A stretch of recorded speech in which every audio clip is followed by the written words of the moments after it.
Hello and welcome to the Daily Liverpool podcast brought to you by the Global Sports Podcast Network. It is the Friday forecast episode, so we're looking ahead to the weekend's away day trip to Selhurst Park as the Reds face Crystal Palace in the Premier League. Plenty more to talk about as well with our resident football coach, Irby White. How's it going, Irby? It's going well. Lots to talk about, so I'm ready. Yeah, there's lots to talk about. It's been another eventful week for Liverpool. We were in League Cup action on Tuesday night against Southampton. We did the job, beat them 2-1. But, so much happened in that game that I guess directly impacts this weekend's fixture as well. So, we'll start with a bit of a downer, some bad news.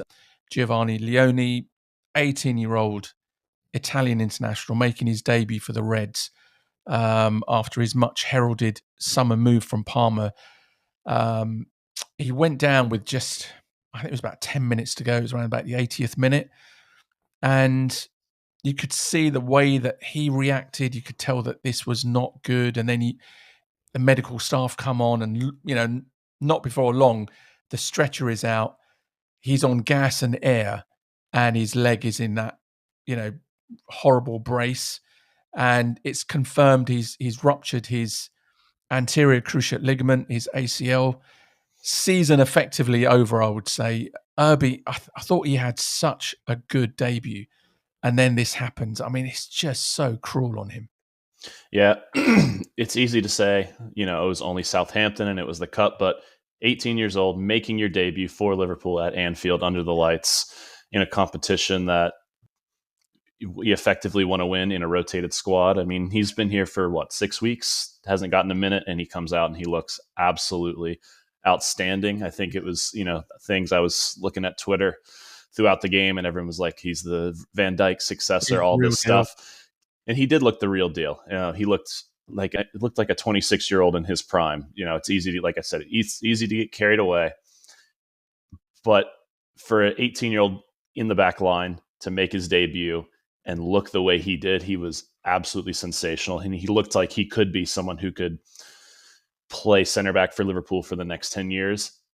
To be honest, I didn't see the injury. I was getting ready to go to my game. I was packing up my bag and I just turned and looked at the TV and I see him on the ground. I was wondered what happened and I saw everything on Twitter and was just hoping for the best. Maybe it was just kind of just a little knock here and there. 18 years old, you never know. Yeah. Can't play the 90 minutes. And yeah, got the news yesterday morning from one of my friends. And I was just absolutely, it broke my heart. Yeah. Only not because because he's just 18. He just made his debut, just got his big move. And it's just the timing it's unfortunate. And then you look at, on the club side, leaves us with 3 center backs only 4 weeks into the season. It's just, it's not a good situation for anybody. And you just have to feel for him. Yeah. Look, firstly, I get your point about the 3 centre backs, and we'll go into that in a bit more detail. But first off, just for his situation, as you said, it's his debut, his first minutes for the club, and there's been so much kind of excitement, I think, around Liverpool signing him because in Italy they were calling him a generational talent defensively, almost kind of calling him a new kind of Paolo Maldini kind of player. And that is some praise. But I did see it and it was really weird because when he first went down, I thought it was that he'd landed heavy on the back of his head because it was, when you come off the pitch and then you've got that bit of turf, which is kind of artificial and everything. And I thought that he just landed heavy, but then he starts looking down at his leg and I'm just thinking, because the worst thing is when those kind of innocuous challenges, they're almost the worst ones when it comes to ACLs. It's just the kind of way in which you land on your knee as opposed to it being a big impact injury. But look, the hope is that he's 18 years old. Okay, it can work. It can go either way. The ACL injury now is maybe not as kind of career ending as it used to be, maybe kind of 15, 20 years ago. Obviously, medical science has has come a long way now. And you've got players. I mean, we've got a couple in our own team.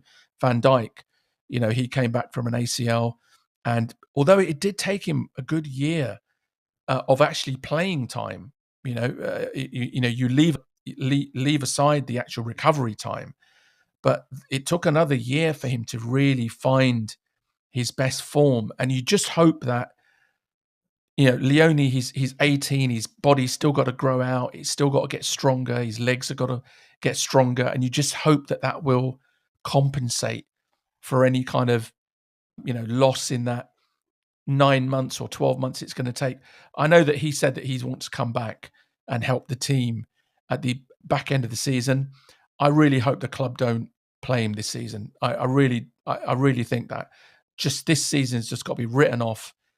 Get him back fit, get him back strong, properly recovered, and then use pre-season of next season to build his match fitness up and hopefully get him playing again, because I agree with what you said.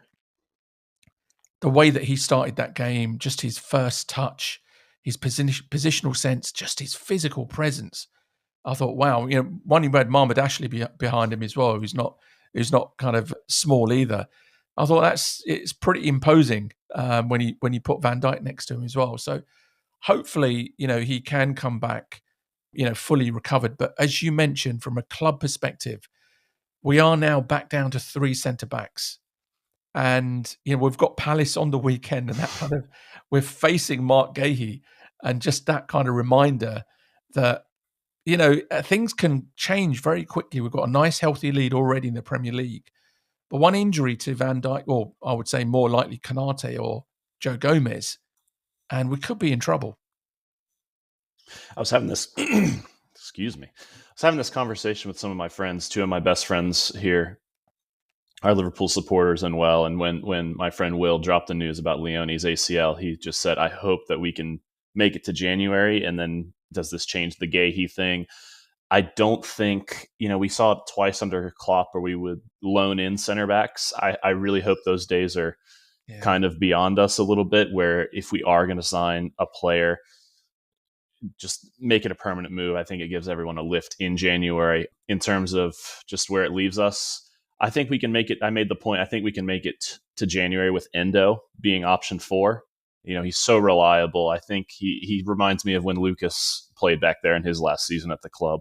And so I don't mind having Endo as option 4, especially if Gomez and Van Dijk and Konate can stay fit. If Endo has to play back there in some cup matches, maybe in the back end of some Champions League group games, it's not the end of the world. But I do think Gomez could miss a game or two with a little nick. Konate could get hurt on international duty. And so I think it should be a priority, whether it's Mark Guehi or someone else that they have their eye on for maybe next summer, whether it's like another young player like Leoni that they have their eye on or lined up for next year. I think you just have to fast track that to January, because I was listening to a podcast this morning, or an interview with Arne Slot, and he was just kind of talking about how maybe the reason we didn't win the Champions League was because he stuck with the same squad, not just throughout the league, but in the cups, in the Champions League, and we kind of just ran out of gas. Of course, it was against PSG, but we were a bit knackered going into that PSG and Newcastle final, and so you need a full squad. I think we've talked about it in prior podcasts, and we talked about it throughout the summer, that we need a full squad, and I think that requires having 2 players in every position. We had that, now we don't. I mean, like I said, with Endo, he could be option 4, but I think you have to fast track the signing of whoever. If it's Mark Guehi, I'm not sure. Gives Palace an extra chance to, make an extra 10 to 12 million. If we want to just say, here's 10 million, can we get a deal done? I'm not sure, but I think it needs to be a priority. I'm not sure about you, but if we want to win and be in contention for 4 competitions, like that should be the mentality of this club. 3 center backs in Endo it doesn't breed a whole lot of confidence, I guess, for the fans, if you know what I'm saying. Come March, and those 3 are having to play constantly for a run in. It frightens me a little bit. Yeah, I saw that interview as well with Arne Slot, and I think it's look, these guys aren't stupid, but I think as supporters, it's always good to hear them kind of say out loud what you've been worrying about, which is, look, last season we did what we did, but as you said, we ran out of gas, and he's fully aware of, of the areas that we fell down on, which was a shorter squad, and so they've addressed that to some extent. I think that come January, and I think that this injury to Leoni, I think for me, has changed everything. I was quite happy for the club to kind of wait until next summer and bring Guehi in. But I think with his injury, I think the club have to go in January and just say to Palace, right, we want to make this deal happen now, and just get him signed up now. And the reason why I say that is not just because of the injury to Leoni. I think by January, we should have a clear idea as to whether Konate is really going to sign or not. If he hasn't signed by January, we have to accept the fact that he's just not going to sign. So why not just get Guehi in now, okay?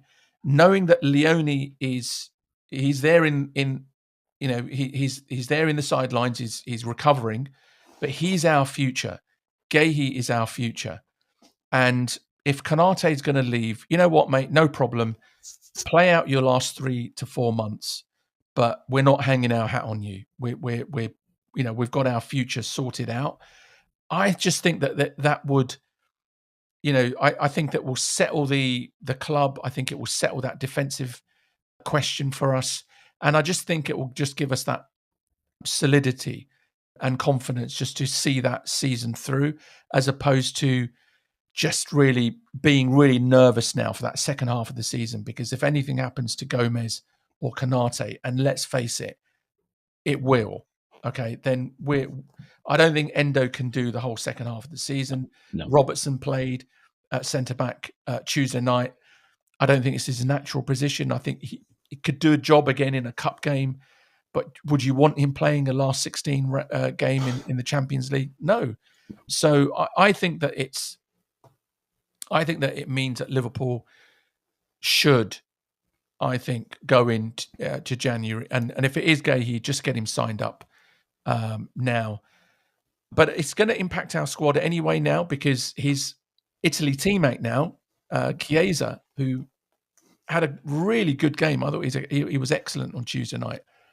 It looks like now he's included in the 22-man Champions League squad, which I'm sure he wouldn't have wanted to make it into the squad in these circumstances.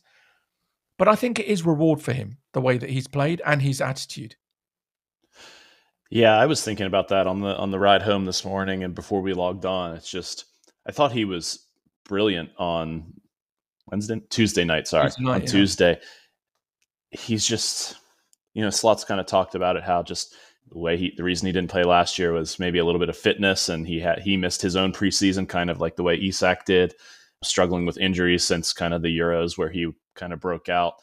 It finally feels like he's just building more and more fitness, more and more match time, more minutes, and he's looking more confident. He's getting assists. He's creating opportunities. He's contributing to goals. I mean, he played 90 minutes, and 89th minute, he looked like he could have gone on for extra time if extra time still existed in that competition. And so and I always see it on Twitter, is just, people are everyone loves Chiesa. I think our fan base is really kind of just taken to. And he's solidified himself as kind of this cult hero, no matter what happens in the next, 6 months to a year, whether if he's here, whether he's not, everyone's going to remember him and love him. And just, you see sometimes him on the sidelines, 80th minute, we need a goal, and he's still, in his big old puffer top, just not even getting warm. And I always say this about just whether it's coaching or playing. I think all these players always have a part to play. Yeah. It's so early. We just talked about it with Endo. Will he have a part to play at center back? Will Robertson have a part to play? Mohamed Salah is going off to AFCON in January.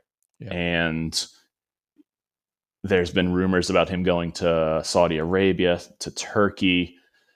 You can't do that. You cannot allow that to happen before summer. I think he's going to be very important. He's looked great, and I just hope that he gets the minutes he deserves now in AFCON, but just when AFCON comes around, I hope he just kind of solidifies himself as, I'm going to play on the right wing.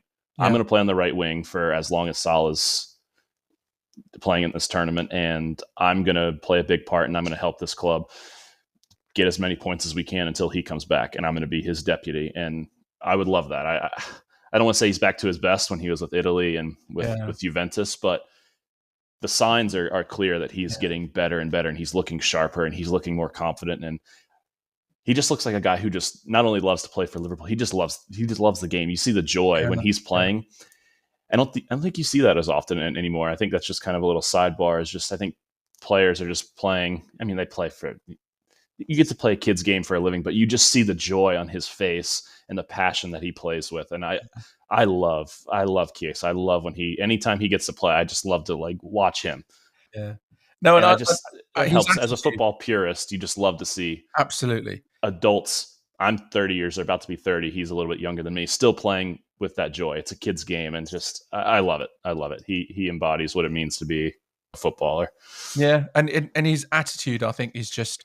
And for me, the goal that he set up for Ekitike summed him up. Brilliant. It literally summed him up. He's through one-on-one with the keeper, but what does he do? He thinks about the team first, and just sets Ekitike up, who scores, and then he just completely loses his head. And you could see Jeremy Frimpong just saying, "What are you doing? What are you doing? You're going to get a red card." And Slot, I mean, he was fuming. He didn't even look at him when he walked off the pitch. But it does pose an issue for Saturday, because I thought that Ekitike would have been a perfect striker to play away at Selhurst Park. It's going to be a physical game, and he's got that game.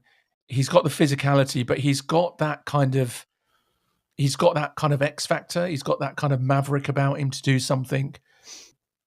But obviously, he now misses that game, and that will impact in terms of how we now set up. But overall, I do think that Ekitike, even though he got sent off, he still showed everyone why we paid the money that we did, and that he's going to be some player for us.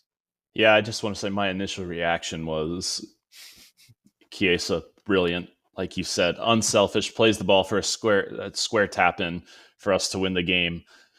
And I was thrilled, and I see him taking his top off, and I'm just screaming at the TV, "What a bleeping idiot. What are you doing? Like, how stupid can you be?"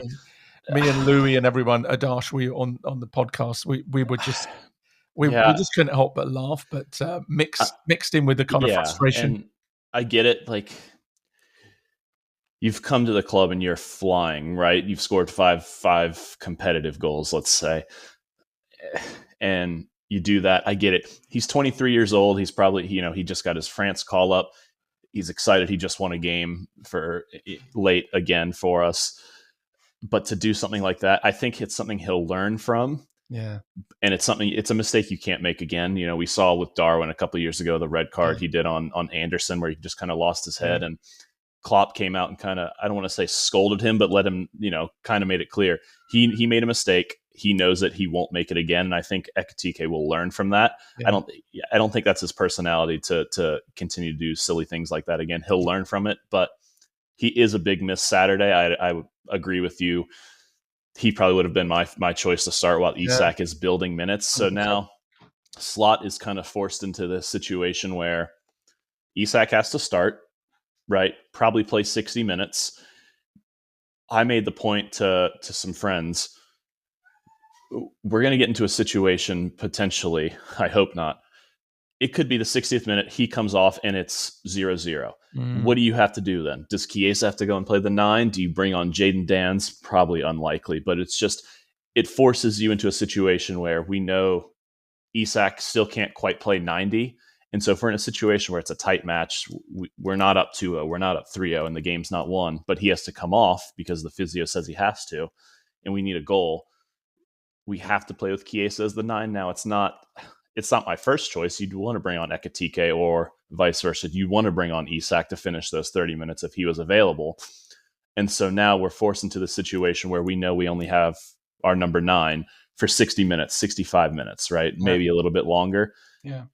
And it's just, I think we're Liverpool, and the mentality of the players should be, well, we're still going to go to Selhurst Park and we're going to play on the front foot. And we're hoping by that time Isak has to come off, that the game is maybe done and dusted and we can just get some guys some minutes. But as we've seen so far, we haven't been at our best. And there's, it's the Premier League, and Crystal Palace is an outstanding team, right? They're going to fight till the end. Absolutely. And so you want to have that other option of Ekitike or Isak to come on. And so it poses a little bit of an issue. But from my perspective, from your perspective, you're hoping the game can be out of sight by then, right? Exactly. But it is something that's playing on my mind. I'm sure it's something we'll all be talking about if when the game comes around. 100%. And I think that come Saturday, 3:00, I think that's going to be the biggest lesson for Ekitike, is that he's missed out on a chance to really kind of further cement his place in that team. Yeah. But like you said, let's hope that Isak is enough. I mean, he got his first goal, took it really well in that game against Southampton.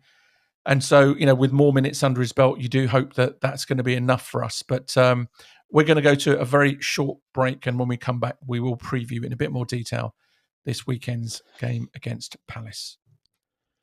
Here at Global Sports Podcast Network, we spent a lot of time selecting our delivery platform.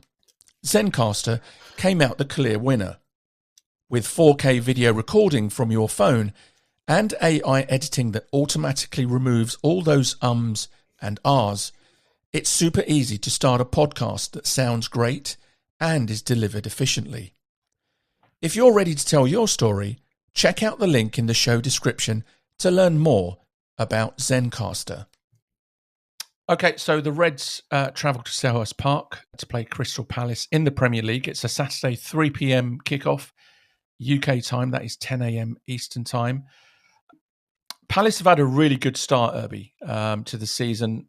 The manager, Oliver Glasner, he's done a terrific job since he's been there. And, look, he's seen some really top players leave, Elise, Eze. But Palace, alongside Liverpool, are the division's only unbeaten team. 2 wins, 3 draws from their opening 5 games. They're in 5th place in the Premier League. I mean, it's always a tough place to go, but, this team, I think this is a team that's really looking to push on and, challenge for those, kind of top 6, top 7, 8 positions in the Premier League. So it's not an easy game. It's not an easy game, and I think for years since they've established themselves as a consistent Premier League side, that Selhurst Park has just been one of those games for me as a supporter. It's just when that game comes around, no matter which year, it's always a match where it's a tough place to go for us, for any big club. And so they've just lost Eze. They lost Elise a year ago, and it feels like they haven't missed a beat. Oliver Glasner has been absolutely incredible, kind of been a revelation for them since he's come in. And he really has that squad just on his side. I'm just looking at the table now. They've only conceded 2 goals. You just said they're unbeaten. They've played 5 matches and they've only conceded 2. I mean, that's joint best defensive record along with Arsenal. That's amazing. I mean, considering losing Eze, Mateta's been absolutely, what a sensation he's been over the last 18 months as well. But they arguably have one of the best center backs in the league. It's a tough place. It's a tough place to go. They're flying right now, still struggling to score some goals. But I mean, that's not going to phase them at all, right? This has every. If you're not conceding, you've always got a chance, right? Yeah, absolutely. Yeah. So in terms of Palace, I think they've got Ismail Assar is expected to return after 2 games out with a hamstring injury, which again further kind of strengthens their threat, because I think he's a really good player as well. And I almost saw him as a maybe when kind of Sadio Mane moved on, a few years ago, there was a lot of talk that maybe Liverpool were looking at him to kind of come in and maybe replace him.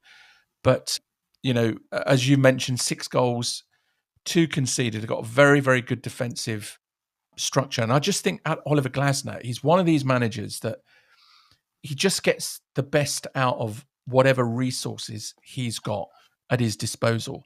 And, he doesn't sit there kind of complaining that he hasn't got Messi or Ronaldo or whatever. He's got his players and he just gets the best system to suit those players as opposed to the other way around. And he's got kind of just a side thought I've had. And if we've heard rumors about it, but it scares me that he could be the Manchester United manager in a year or 2. His contract is coming out.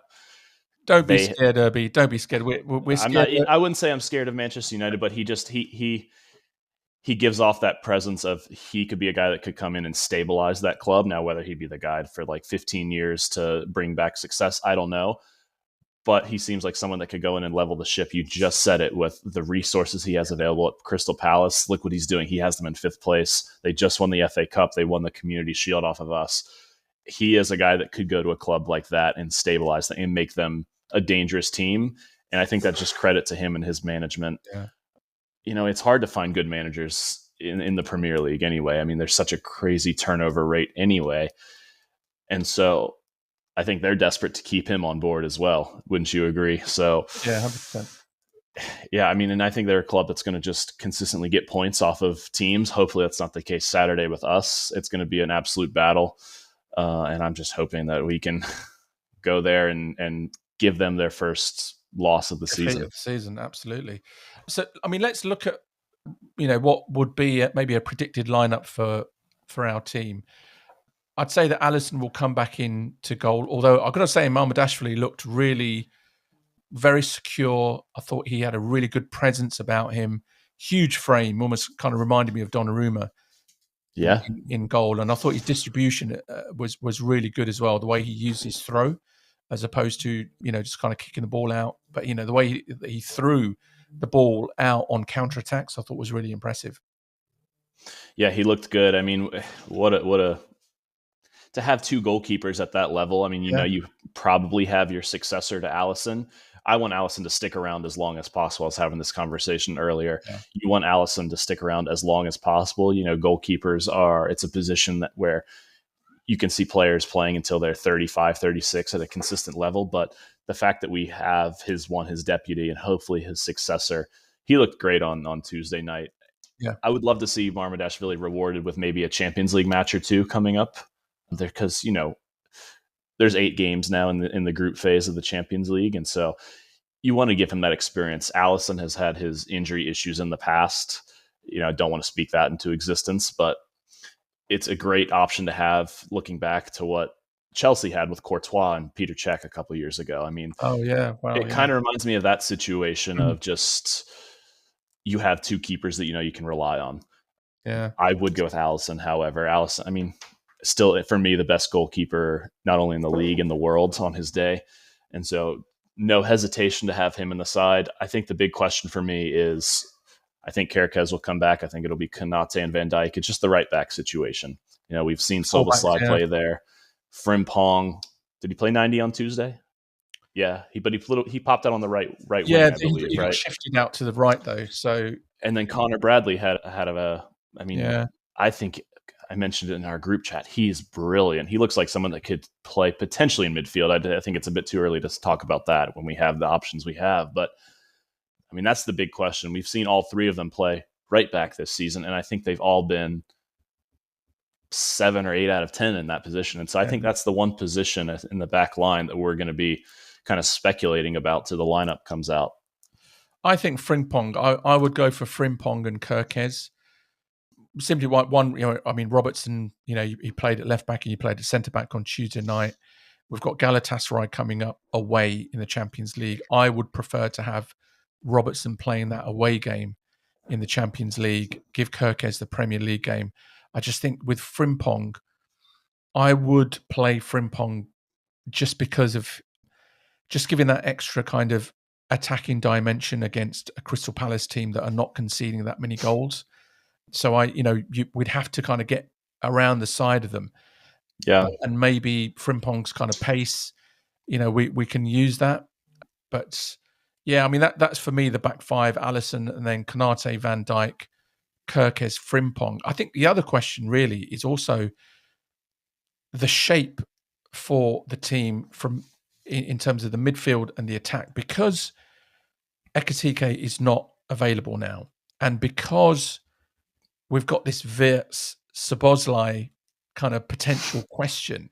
Mm-hmm. I'm thinking then, does he do what he did against Manchester City last season?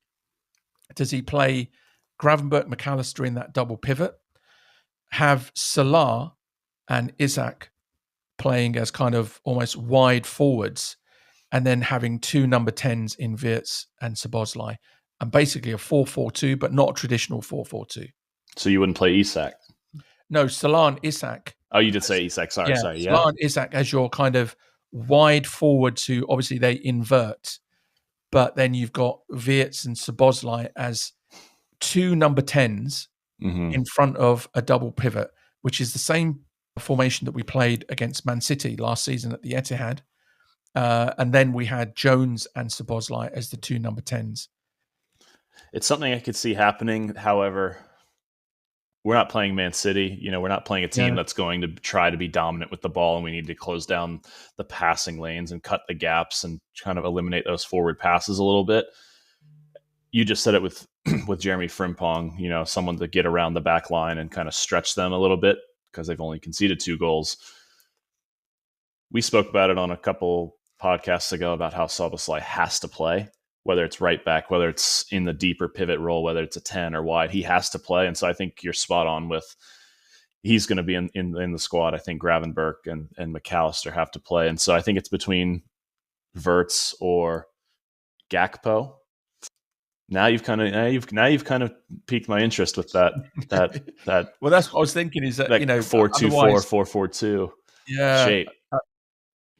I just think you have to go for it at Selhurst Park. Have you been there before? Is it a little bit of a smaller pitch? Yeah, no, yes, it's a compact ground. It's always got a great atmosphere. Yeah. It's one of my favorite. It is one of my favorite grounds in terms of just that kind of atmosphere. It's a real kind of old school English stadium. So, if are we assuming that Gravenberch and McAllister play? Yeah, I think the only question mark, we talked about the right back situation. I think the only other question mark would be, is it Gakpo or is it Wirtz? Because Szoboszlai has to play. Isak is going to play. Salah's going to play. So you think Szoboszlai plays in that midfield slot, and then I think he plays. I don't know where, because we've seen him in all kinds of roles. We've seen him in the 10 role. We've seen him in the pivot right back. We've seen him. Have you seen him on the left this season? Yeah, he's going to play. He's going to play. Yeah. It's just, where is he going to play? And I've had question marks. I've just been internally asking myself about Cody Gakpo the last couple of games. Not doubting him. It's just, we do have Rio Ingamoa, but he's only 17. Who signed a new contract, which we'll get to, I think, as we close out. Yeah. It's just, I do feel like we're missing kind of like that Luis Diaz, Sadio Mane type winger. And so I think there's questions about Cody Gakpo, whether is he a starter? Is that position his, or is that position up for grabs? It's up for grabs. It's got to be.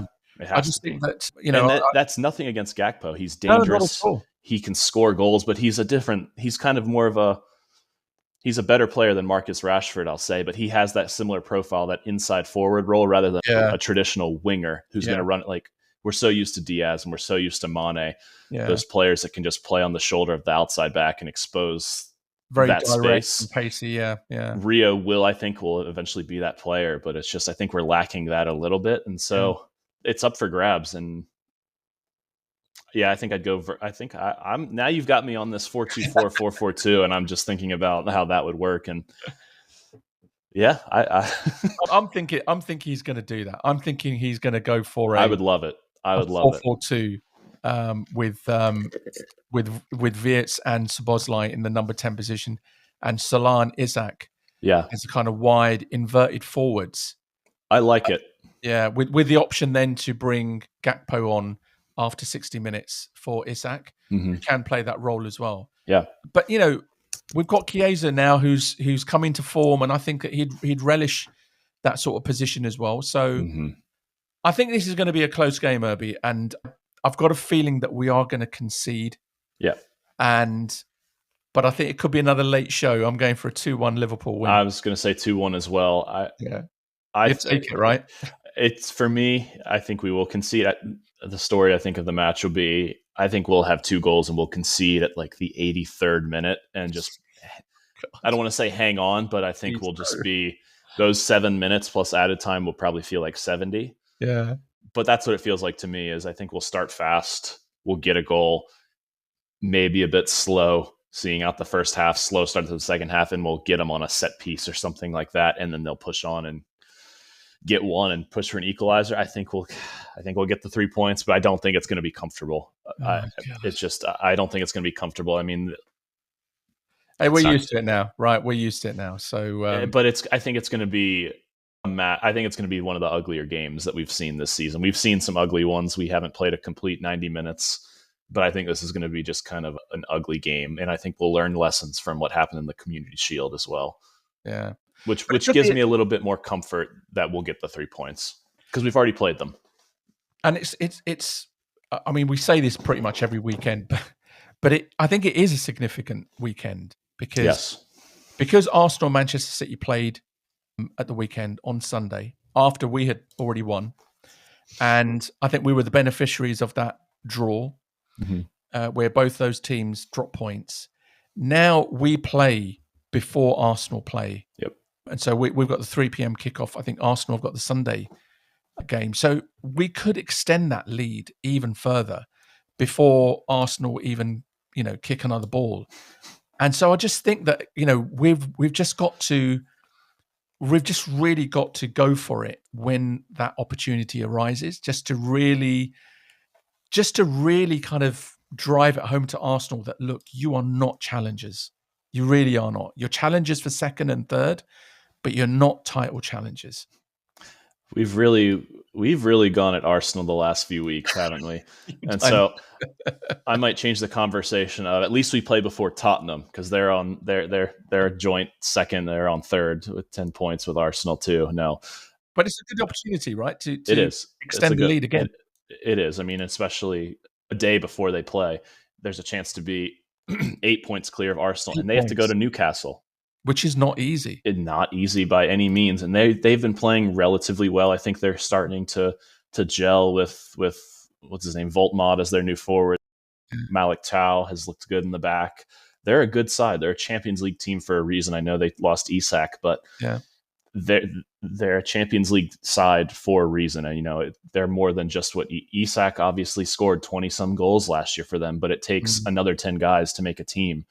They won the cup last year. That's a tough place to go, as we've seen in the past on our side. And so if we could be 8 points clear of Arsenal, who we've all talked about as the main challenger, potential challenger, to have to go to Newcastle, who haven't had the best start to the season, but they're, as I mentioned, a good side. The pressure would be on them. I mean, heading close to another international break. We spoke about it for early few podcasts. Hey, maybe we'll have this kind of lead, and it's already playing out that way. And so we have to put the pressure on Arsenal. We have to put the pressure on Tottenham and City to be fair as well. So, gosh, going to Palace it's not going to be an easy game. They haven't lost a game, as we've mentioned, but the incentive is there now. I mean, I think it's just that'll be one of the messages too. Is we have to let the rest of the league know we could be 8 points clear of those two teams. We could be 12 points clear of City. 11 points clear of City by the time they play, or do they play at the same time? Still, crazy. It's just after 6 games, that's just insane. But gotta go for it. Up, let's quickly talk about the breaking news that Rio Ngamoa has signed his first professional contract with us. I'm not sure the length of the contract.